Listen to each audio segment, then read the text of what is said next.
Dancer character, and we were moving, and we were pulling boxes out of I think it was the attic. We were pulling boxes out of the attic when I was about like 5 or 6, and he found a box, and it had antiques or something on it, and he was like, ew, and he opened it without really much thinking, and he just like was rummaging through that shit, and fucking he found the handle of it, and we thought it was a whip, so he fucking jingles it out of there because it's blade, and he pulls it out, and it's this fucking huge fucking, it's like it's big, but it's probably the standard size. It's Berg. It's huge. It was big, and he pulled it out, and I was just like, oh, that looks like a horsetail. Why do they have a horsetail? Why they got a horsetail? Why is that horsetail so sharp? Yeah. What is it? I don't understand what he was pulling out. A cat of nine tails. Apparently, Rex's parents are into pain play. Oh, that. Oh, Mom has a whip in her drawer. Yeah. So unwittingly, your brother was digging through the sex toys, basically. I think so. I dated this girl. I dated this girl, and her mom and dad were like the biggest sexual deviants ever. And like her uncle's a leather worker, and he made them fucking like full body chaps with holes where there needs to be holes apparently everywhere. Everywhere? How many extra holes do they have? I don't know. Like, I guess if you're enough into pain play, you may end up with extra orifices. I mean, they may also enjoy like ear stuff and all that too. I don't know. Stuff. But like then they also had like a shit ton of sex toys, and like anytime I went to the bathroom, there was always a different size dildo next to the tub, and I was just like, like they had whips, they had everything, and a lot of the leather stuff was made by their uncle. So like he was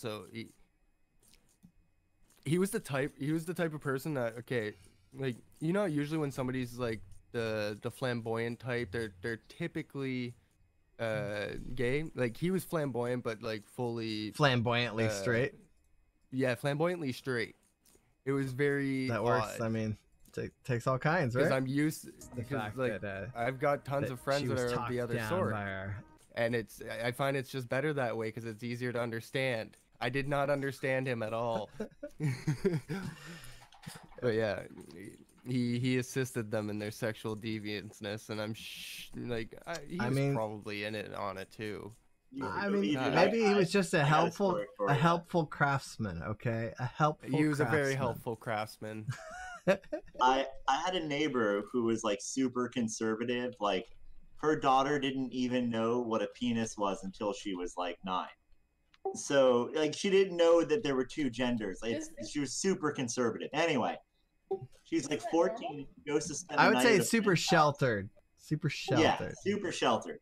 I was super sheltered. So anyway, she goes to spend the night at a friend's house whose parents are apparently sex positive, and she comes home with those little lipstick dildos. You know what I'm talking about? And she goes with her mom, and they have dicks all over the house. Like they're like, yeah, it's not like they have sex in front of their kids, but like sex toys have been left out, and the kids are like, oh, that's just our parents' sex toy.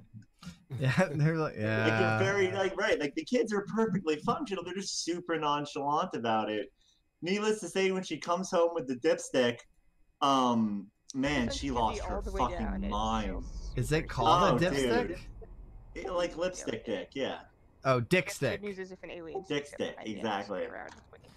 I wish I could have been a fly on the fucking wall when she saw that little dildo in her perfect daughter's unsullied purse. And the funny thing is, when her daughter was like 16, I used to, you know, she would talk to me because I was only 5 years older than her. And she's like, yeah, my mom says we're not allowed to have sex, but we're totally having sex all the fucking time.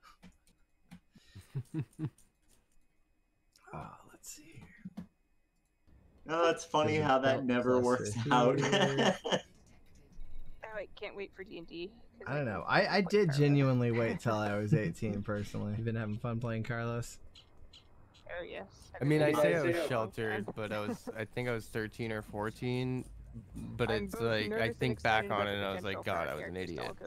But, There you go. I was so like not that I was uneducated. People would answer questions, but my education was so incomplete. I didn't even know what I was doing would be considered sex to say I shouldn't do it until I'm 18. You know what I mean? When I was in VR, a lot of my education was some kind from of grasp of outside the sources, fundamentals. not my parents. Yes. Yeah, same here. My mom would fill in gaps in missing knowledge. Yeah, that was hard to say without being a pun. But other than that, you know. Gaps and missing knowledge. Wasn't going to talk about filling holes. It was pretty well the same deal on my end. Like, once she realized, like, there was some things that I actually didn't know, and she kind of figured, I think, that I should know, then she realized, like, okay, no, maybe I should tell him some things. But I was, like, I would go on the bus and, like, hear these, like, a blowjob, for example, and not have any clue what a blowjob was and repeat it and all this stuff, and, like, but in the most stupidest ways, which is why I got bullied all the fucking time. Anyway, that's a different story. You be my DJ? But, yeah. It was like, once you realized I was being an idiot with the knowledge that I very limitedly get. Yeah, I mean, like, if you leave your kid, like, in the dark totally, it does... A lot of parents try and do it as a way to control their children, okay? Like, think about fucking Elf on the Shelf, Santa Claus, all of these little bullshit things like Easter Bunny, the Tooth Fairy, right? They're just ways of controlling your children because you're not fucking brave enough to tell them the truth. Yeah, the tattletale man. Like, it's just like... My kids are perfectly happy knowing that they get a reward if they lose a tooth, and I can just explain to them, hey, losing a tooth fucking sucks and it hurts, and it's brave of you to go through it and deal with it, so I'm going to give you a reward whenever it happens to make it feel a little bit better. Doesn't ruin the fucking magic. They're just as goddamn excited, right? Of course they are. Yeah, right. Like, and like, I explain to my children that, hey, Santa Claus isn't real. If you like the story of Santa Claus, we can watch Santa Claus movies and stuff together. But me and Mom are the ones who decide what you get for Christmas. And the reason there's a naughty and nice list is because we don't want to reward children for being shitty. So don't be shitty and you'll get good presents as long as we can afford them. Here's a lie that I've been told that I've broken, like, come to realize isn't true, and it sucks. Is sneeze 8 times repeatedly, it feels like you've come. I've just done that, and I've done it many times before. It just sucks. Copy. Any freaky being in the turret. like this is our revelation. The turret floats outside. One of the first guys I was messing around with, when we were doing some very intimate acts, he stops me to ask if what we were doing counted as being gay. And I took something out of my mouth to answer him, to say, only if you kiss. And he goes, oh, well, as long as it's not gay, keep going. And I'm like, I can't fucking believe this shit. It's like that whole, it's only gay if you smile. There's so many, it's only gay if whatever, and it's just like, come on, guys. Let's just chill out. It's like, as long as I could label it as something, as anything, people would do almost anything as long as they could call it something cool.